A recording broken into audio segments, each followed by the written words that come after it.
Welcome to Diwakar physics. चलिए इस video में हम second chapter work energy power को थोड़ा समझ लेते हैं। जल्दी से जो बेसिक्स आइडियाज़ हैं वो हम समझ लेते हैं इसमें। तो सबसे पहले वर्क तो वर्क क्या होता है, जैसे एक फोर्स मान लीजिए इधर लग रहा है और डिस्प्लेसमेंट इधर हो रहा है, या फोर्स इधर लगा इस डायरेक्शन में और डिस्प्लेसमेंट इधर हो रहा है। तो ये दोनों वेक्टर क्वांटिटीज़ है ना, फोर्स एंड डिस्प्लेसमेंट। तो वर्क डन होता है F into S into cos theta. तो ये थीटा है, थीटा क्या है, angle between force and displacement, है ना। तो ज़रूरी नहीं है कि डिस्प्लेसमेंट और फोर्स एक ही डायरेक्शन में होगा, तो अलग हो सकता है, सेम भी हो सकता है, एक ही डायरेक्शन में भी हो सकता है, अपोजिट डायरेक्शन में हो सकता है, परपेंडिकुलर हो सकता है 90 डिग्री में, 0 डिग्री, 180 डिग्री, है ना, अलग अलग हो सकता है, कोई दूसरा एंगल में हो सकता है। तो ये हो गया वर्क डन। तो work is said to be done when force applied on a body displaces it. तो वो फोर्स एक जो बॉडी को डिस्प्लेस करना चाहिए in the direction of force, ये बेसिक डेफिनेशन है। लेकिन फोर्स और डिस्प्लेसमेंट हमेशा सेम डायरेक्शन में नहीं होता है, इसलिए ये कंपोनेंट लेना पड़ता है। जैसे फोर्स का कंपोनेंट अलोंग द डिस्प्लेसमेंट या component of displacement along the force, तो वो कॉस थीटा आता है। तो याद रखिए वर्क का फॉर्मूला क्या है, force into displacement into cos theta. Theta is the angle between force and displacement. अभी इसके यूनिट क्या होगा, तो फोर्स का न्यूटन, इसका मीटर, और कॉस थीटा का कोई यूनिट नहीं होता है, बेस बाय हाइपोटेन्यूज। तो न्यूटन मीटर होना चाहिए, लेकिन न्यूटन मीटर हमने फर्स्ट चैप्टर में मोमेंट ऑफ फोर्स के लिए यूज़ किया था, तो इसलिए हम इसको जूल ले लेते हैं, जूल। तो 1 न्यूटन फोर्स लगेगा और 1 मीटर डिस्प्लेसमेंट होगा in the direction of force, है ना। In the direction of force theta 0 हो जाएगा, तो कॉस 0, तो ये तीनों 1 हो जाएंगे, 1 न्यूटन इंटू 1 मीटर इंटू 1, तो ये हो जाएगा 1 newton metre, that is 1 joule.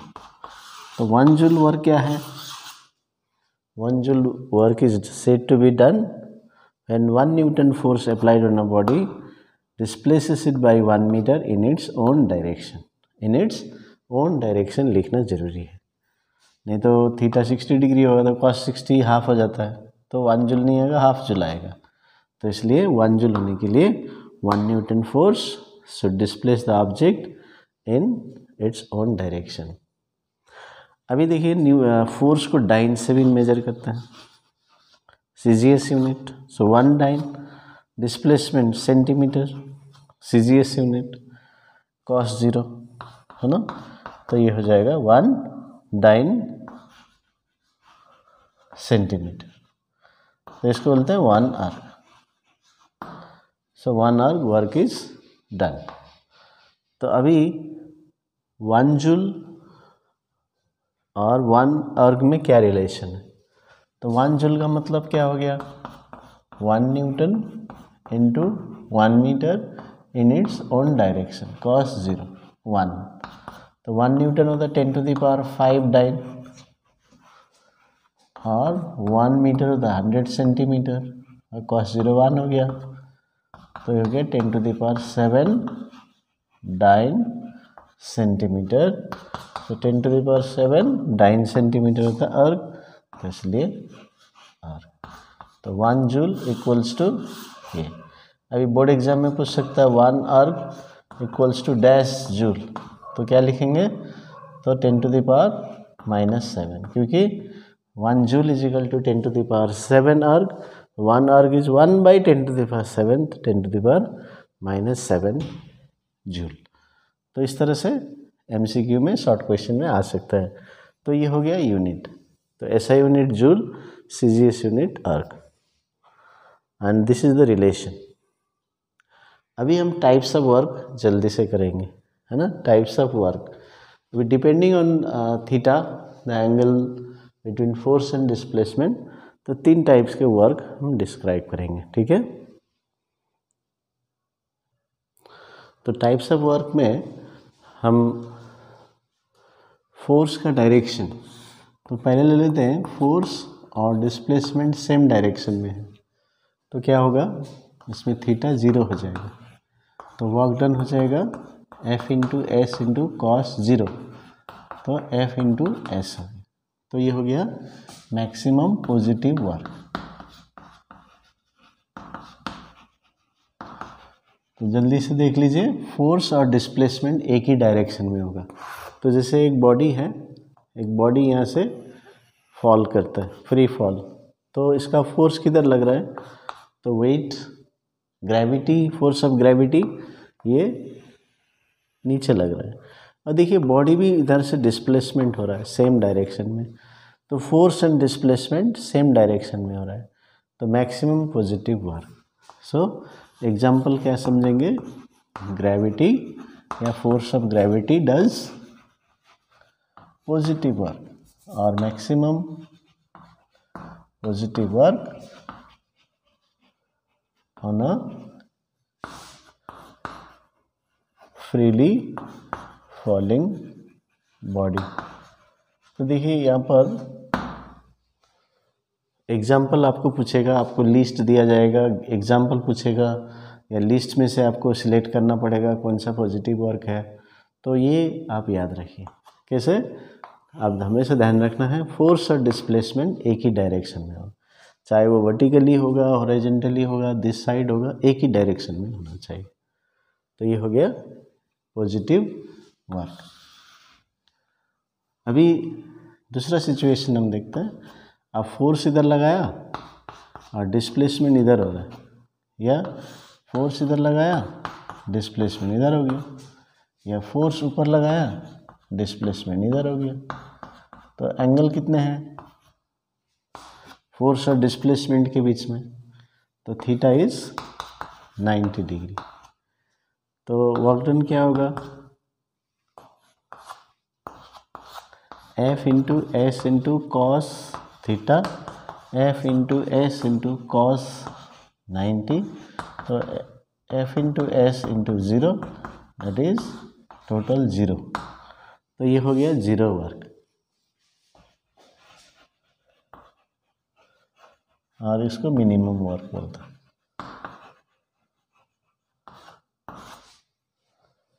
देखिए मिनिमम वर्क क्या है, थीटा 90 होगा. तो मिनिमम वर्क के लिए याद रखिए, एग्जाम में पूछा है 90 डिग्री, थीटा 90 डिग्री, और मैक्सिमम पॉजिटिव के लिए theta 0 degree. So what is the angle between force and displacement for maximum positive work, theta 0 degree लिखना. Minimum work 0 work, that is 90 degree. तो एग्जाम्पल क्या समझ सकते हैं, तो एक है circular motion.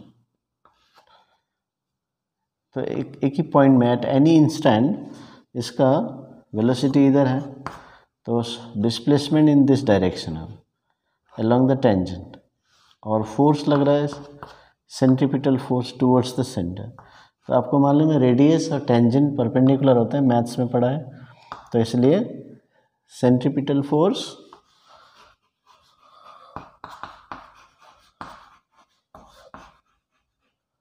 does 0 work on a body moving in a circular path. तो एग्जाम्पल हो गया.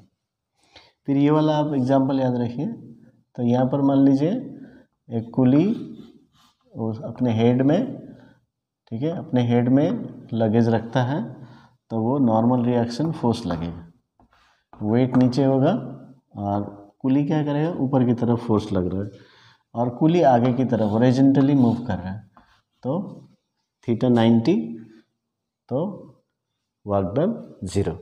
So coolie does no work or 0 work when he is moving on a horizontal platform carrying a load on his head, carrying luggage on his head. तो ऐसे example लिख सकते हैं. ठीक है, अभी और एक एग्जाम्पल है. ये कार है, ठीक है, कार जा रहा है हॉरिजॉन्टल रोड. अभी इसमें ग्रेविटी नीचे लग रहा है, इसका वेट तो देखिए 90 डिग्री. तो gravity does no work on the car moving on horizontal path, horizontal road. तो ये एग्जाम्पल्स है कुछ. तो इसलिए याद रखना है कि थीटा कितना है. अभी यहाँ पर एक बार आईसीएससी में क्वेश्चन आया, ये हो गया कुली का, कुली डज नो वर्क.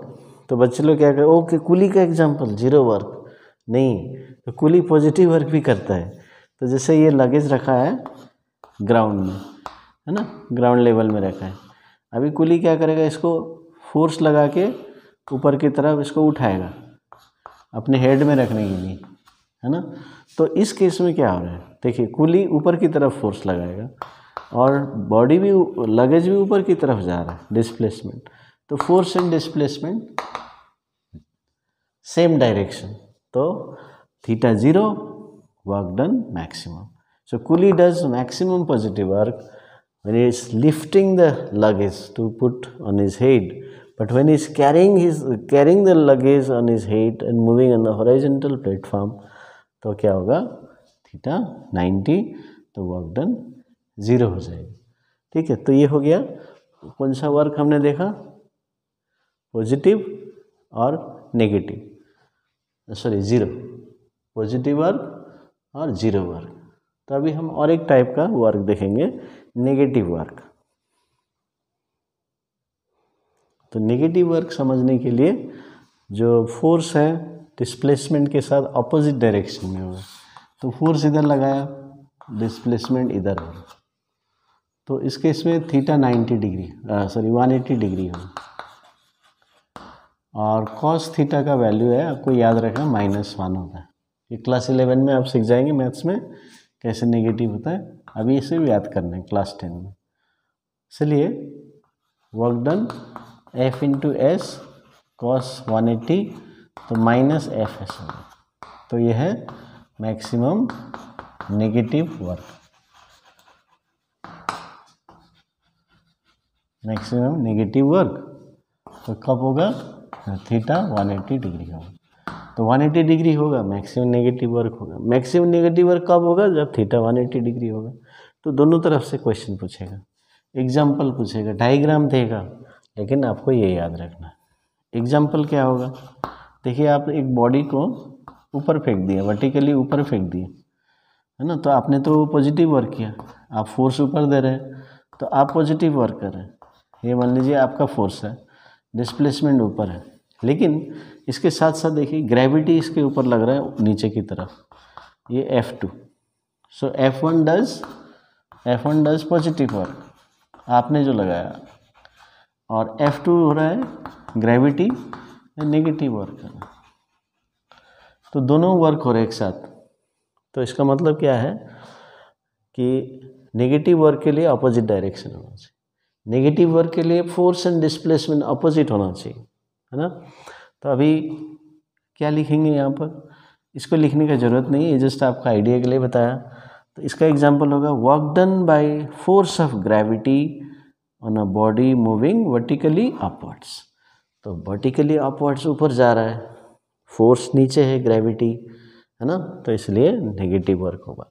अभी देखिए यहाँ पर इंटरेस्टिंग बात क्या है, जैसे मान लीजिए एक बुक रखा है यहाँ पर, ठीक है. अभी इसको इधर फोर्स लगाया हमने, F1, डिस्प्लेसमेंट भी इधर ही हो रहा है, बॉडी उधर जा रहा है ना. जैसे मैंने इसको खींचा ऐसे, देखिए चौक इधर आ रहा है, लेकिन इसके साथ साथ आपको मालूम है यहाँ पर एक फोर्स लगता है, फ्रिक्शनल फोर्स. तो फ्रिक्शनल फोर्स का डायरेक्शन देखिए किधर है, ठीक इसका ऑपोजिट में है. तो frictional force does negative work on a body moving on a surface, तो यह simple example, work done by force of gravity on a body moving vertically upwards. तो 2 एग्जाम्पल, इजी एग्जाम्पल है। अभी देखिए ये टेबल में रखा है, तो यहाँ पर एक फोर्स इधर लग रहा है F1, तो मान लीजिए मैं इसको F2 ले लेता हूँ।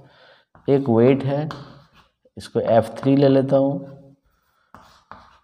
और इधर नॉर्मल रिएक्शन है F4 ले लेता हूँ। तो एक ही बॉडी में 4 फोर्स लग रहे हैं। If you are keeping book on the table and pulling it, तो अभी बता सकते हैं F1 क्या वर्क कर रहा है। देखिए अभी प्रैक्टिस करना है जो मैंने अभी बताया फटाफट। तो F1 और डिस्प्लेसमेंट सेम डायरेक्शन में, मैक्सिमम पॉजिटिव। F2 इधर है, F2 इधर, डिस्प्लेसमेंट इधर ही, बॉडी तो इधर ही जा रहे हैं, तो नेगेटिव अपोजिट डायरेक्शन। वेट किधर है, डाउन, डिस्प्लेसमेंट इधर है, जब इधर जा रहा था कितना वर्क कर रहा है वो ग्रेविटी, 90 डिग्री में, तो F3 कर रहा है 0 वर्क, 0। और F4 नॉर्मल रिएक्शन कितना कर रहा है, तो नॉर्मल रिएक्शन भी 0 ही कर रहा है, क्योंकि नॉर्मल रिएक्शन और डिस्प्लेसमेंट 90 डिग्री में। तो आपको देखना है फोर्स एंड डिस्प्लेसमेंट, तो उस तरह से आप पता कर सकते हैं कौन सा वर्क है। तो आपके लिए बता दूं, तो थीटा 0 हो जाता है तो कौन सा वर्क है, मैक्सिमम पॉजिटिव। और थीटा 0 से बड़ा और 90 से छोटा, 90 से छोटा, तो ये पॉजिटिव वर्क होगा। देखिए यहाँ पर थीटा 0 होने से मैक्सिमम पॉजिटिव, मैक्सिमम, क्योंकि cos 0 का वैल्यू 1 होता है, और इसे 0 to 90 लेंगे ना तो उसका वैल्यू 1 से कम हो जाता है, इसलिए वो पॉजिटिव रहेगा लेकिन मैक्सिमम नहीं रहेगा। जैसे cos 60 हाफ होता है, तो थीटा में जितना था cos 60 डिग्री में वो हाफ वर्क हो जाएगा, तो इसलिए जस्ट पॉजिटिव लेंगे, और ये है मैक्सिमम पॉजिटिव। और थीटा 90 यदि इक्वल होता है तो कौन सा वर्क, 0, और थीटा 90 से बड़ा और 180 से कम, इसका मतलब कौन सा एंगल हो गया, ऑब्ट्यूस एंगल, तो ये हो गया नेगेटिव वर्क, तो नेगेटिव वर्क, तो ये याद रखिए। तो इस तरह से हम ले सकते हैं, लेकिन आपके सिलेबस में ज़्यादातर क्वेश्चन मैक्सिमम पॉजिटिव और थीटा यदि 180 डिग्री होता है सेपरेटली तो ये मैक्सिमम नेगेटिव। तो ये 3 टाइप के वर्क है, maximum negative important, 0 important, maximum positive important. लेकिन कुछ ऐसे से पूछ सकता है थीटा यदि 85 डिग्री होगा तो कौन सा वर्क होगा, तो आपको देखना है पॉजिटिव होगा, मैक्सिमम पॉजिटिव नहीं लिखना है, खाली पॉजिटिव लिखना है। तो समझ में आ गया। तो examples, angles, conditions and example याद रखना है। आपको एग्जाम्पल दिया रहेगा, बोलेगा कौन सा वर्क हो रहा है, तो दोनों तरफ से क्वेश्चन हो सकता है। तो ये हो गया वर्क के बारे में, है ना। अभी हम जाएंगे दूसरे टॉपिक में। अब डिस्कस करेंगे हम लोग पावर। तो पावर मान लीजिए अभी बॉडी ए है, 50 जूल काम करता है 2 सेकेंड्स में, ठीक है, और बॉडी बी है वो भी 50 जूल काम करता है ये 5 सेकेंड्स। तो अभी हम क्या बोल सकते हैं इसमें, कौन सा बॉडी ज़्यादा काम करता है। तो work done of A is to work done of B कितना होगा, तो 50:50, तो 1:1। तो दोनों ही काम सेम टाइम में, दोनों ही सेम काम कर रहे हैं, है ना। तो कौन सा पावरफुल है, तो इसलिए हमें क्या करना है, अभी टाइम देखना है। तो ये 2 सेकेंड में करता है और यही काम करने के लिए 5 सेकेंड में। तो आपको समझ में आ गया, ज़्यादा जल्दी कर लेता है, सेम काम जल्दी कर लेता है, और ये थोड़ा देर लगाता है, तो ये पावरफुल है ना। आपको समझ में आ गया। लेकिन अभी इसको कंपेयर करना है दोनों का, बड़ा कौन सा है, कम कैसा है। तो मैथमेटिकली हम क्या करते हैं, जैसे 50 2 सेकेंड में करता है, तो 1 सेकेंड में कितना काम करेगा, तो 25 जूल काम करेगा 1 सेकेंड में, और ये 50 जूल करता है 5 सेकेंड में। तो ये 1 सेकेंड में कितना करेगा, दोनों का 1 सेकेंड में हम निकालेंगे, फॉर 1 सेकेंड हम निकालेंगे। तो हम कंपेयर कर सकते हैं, अच्छा एक सेकेंड में ये इतना, 1 सेकेंड में इतना, ओके। तो कौन सा ज़्यादा काम कर रहा है, वही पावरफुल होगा।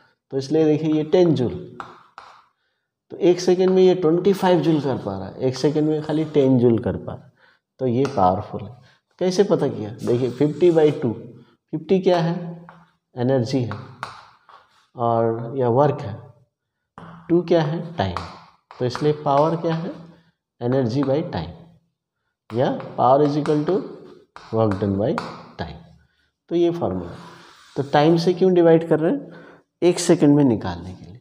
तो इसलिए अभी इसका यूनिट क्या होगा, एनर्जी का जूल हमने देखा, वर्क का जूल, एनर्जी और वर्क सेम यूनिट, और time second. So joule per second, joule per second दोनों तरीके से लिख सकते हैं, ये ज़्यादा बेटर है। तो इसको बोलते हैं वाट। तो वाट, जूल पर सेकेंड भी ठीक है, तो इसको कंबाइन करके वाट, जेम्स वाट साइंटिस्ट के नाम पे हमने लेते हैं। तो डब्ल्यू, तो अभी यदि हम देखें 1 जूल काम करेगा 1 सेकेंड में, तो कितना आएगा, 1 जूल पर सेकेंड, इसका मतलब 1 वाट। तो 1 वाट पावर कितना होगा। तो क्वेश्चन आता है, state and define SI unit of power, ऐसा का question, state and define SI unit of power. तो क्या होगा, स्टेट करना, पहले बताना वाट, ये पहला आंसर हो गया ये। फिर डिफाइन SI यूनिट का मतलब है 1 वाट कितना है। So when 1 joule of work is done by a body in 1 second. देखिए 1 जूल इन 1 सेकेंड, तो 1/1 क्या 1 होगा। इफ और when 1 joule of work is done by a body in 1 second, its power is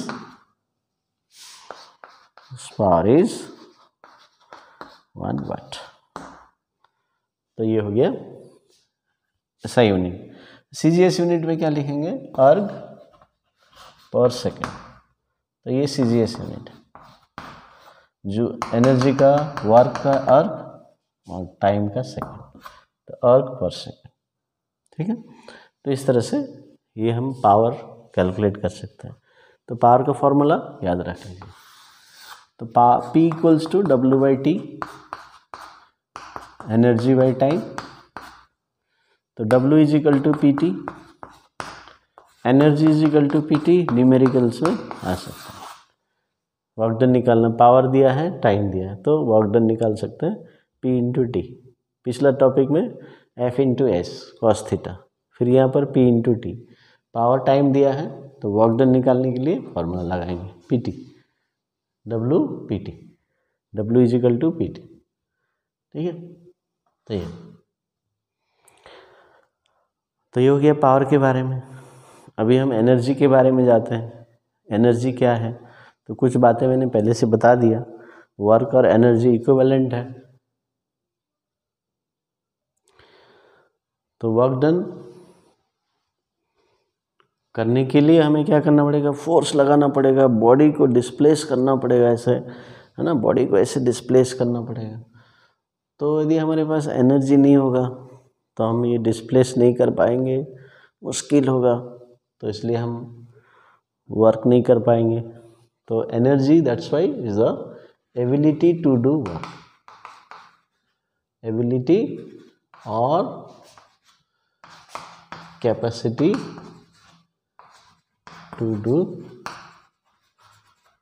work. Energy है तो work कर पाएंगे, work कर रहे हैं तो आपके पास एनर्जी है, तो इसलिए यूनिट, ऐसा यूनिट जूल, और CGS यूनिट सेम और सेम रहेगा। तो ये हो गया। अभी हमने देखा था कि energy is equal to power into time, है ना, पावर इनटू टाइम। तो पावर का यूनिट क्या है वाट, टाइम का है सेकेंड, तो ये हो गया जूल। वाट इंटू सेकेंड ये हो गया जूल, ऐसा यूनिट ले रहे हैं तो जूल हो गया। अब इसको यदि हम पावर को किलोवाट लेते हैं और टाइम को आर ले लेते हैं तो देखिए ये एक और यूनिट हो गया, is the unit of energy. So kilowatt hour, तो किलोवाट पावर का और आर हो गया टाइम का। जब हम बड़ा एनर्जी लेते हैं तो ये आर ले लेते हैं, किलोवाट ले लेते हैं, है ना, तो ये एनर्जी का यूनिट। और ये बिल कैलकुलेशन के लिए होता है, इसलिए इसको बोलते हैं commercial unit of energy. Commercial unit of energy क्या है, किलोवाट आवर। तो इलेक्ट्रिक बिल पे करना पड़ता है इस यूनिट, इलेक्ट्रिक बिल मेजर होता है इससे, है ना, तो इसलिए कमर्शियल यूनिट। अभी और एक यूनिट है इलेक्ट्रॉन वोल्ट।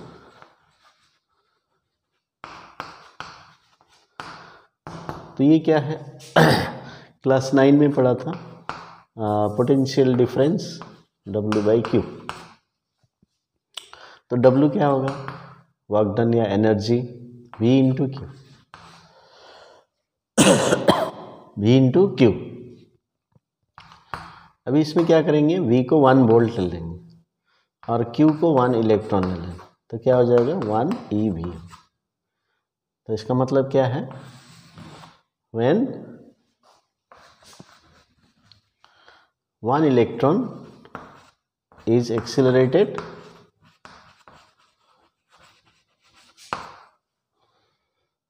between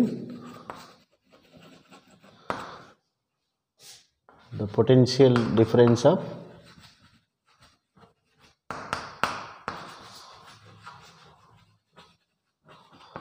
1 volt। तो 1 वोल्ट के बीच में यदि नेगेटिव है तो यहाँ से इलेक्ट्रॉन जाएगा इधर, तो कितना एक इलेक्ट्रॉन एनर्जी गेन करेगा 1 वोल्ट पोटेंशियल डिफरेंस के बीच में, दैट इज 1 इलेक्ट्रॉन वोल्ट। ठीक है, तो ये यूनिट याद रखना, इलेक्ट्रॉन वोल्ट, किलोवाट आवर, तो याद रखना। अभी किलोवाट आवर देखेंगे तो 1 किलोवाट आवर क्या होगा, फिर से देखिए 1 किलोवाट आवर, इसका मतलब क्या है, पावर है 1 किलोवाट और टाइम है 1 आवर। 1 इंटू 1 1 रहेगा, kilowatt into or kilowatt hour रहेगा। तो अब इसको ऐसा यूनिट में करना चाहते हैं तो किलोवाट मतलब 1000 वाट, वाट में करना है क्योंकि ऐसा unit of power is watt, into ऐसा unit of time is second, so 3600 second होता है। बहुत बच्चे 60 सेकेंड्स ले लेते हैं, 1 hour is equal to 60 second, तो गड़बड़ हो जाता है। सो 3.6 या 36 into 10 to the power 1 2 3 4 5 watt second. देखिए वाट सेकेंड क्या है, जूल है, तो इसको 3.6 into 10 to the power 6 joule लिख सकते हैं। तो ये 1 किलोवाट आवर का कन्वर्शन है ऐसा यूनिट। तो कमर्शियल यूनिट इंटू ऐसा यूनिट, ये है रिलेशन, तो याद रखना। अभी इलेक्ट्रॉन वोल्ट क्या होगा, 1 इलेक्ट्रॉन वोल्ट, तो कितना वोल्ट लेना है, तो 1 इलेक्ट्रॉन इंटू 1 वोल्ट। तो 1 इलेक्ट्रॉन का चार्ज है, ये क्यू है चार्ज, कितना चार्ज होता है 1.6 into 10 to the power minus 19 coulomb, और ये 1 वोल्ट, वोल्ट को भी रखना है ना। तो ये हो गया 1.6 into 10 to the power minus 19 और ये कूलम इंटू वी, ये जूल हो गया। वोल्ट 1 वोल्ट, ये 1 कूलम, तो ये 1 जूल हो जाएगा, तो इसलिए इतना जूल होगा। So 1 electron volt equals to 1.6 into 10 to the minus. ये रिलेशन याद रखना आपको, ये इसमें क्वेश्चंस आते हैं रिलेशन, कभी याद रखिए, कभी आएगा स्टेट द रिलेशन तो डायरेक्टली ये लिखना है कन्वर्ट बोलेगा तो ये लिखना है, ये 2 मार्क्स का आएगा कन्वर्सन में, ठीक है, तो ये याद रखना। तो ये वैल्यूज, कन्वर्शन फैक्टर्स, रिलेशन, ये अच्छे से याद रखना है। अभी MCQ में आ सकता है, फिल इन द ब्लैंक्स, और शॉर्ट पार्ट्स में भी आ सकते हैं। तो ये है एनर्जी। अभी हम जाएंगे एनर्जी के टाइप्स, ठीक है, एनर्जी के टाइप्स में हम ध्यान देंगे।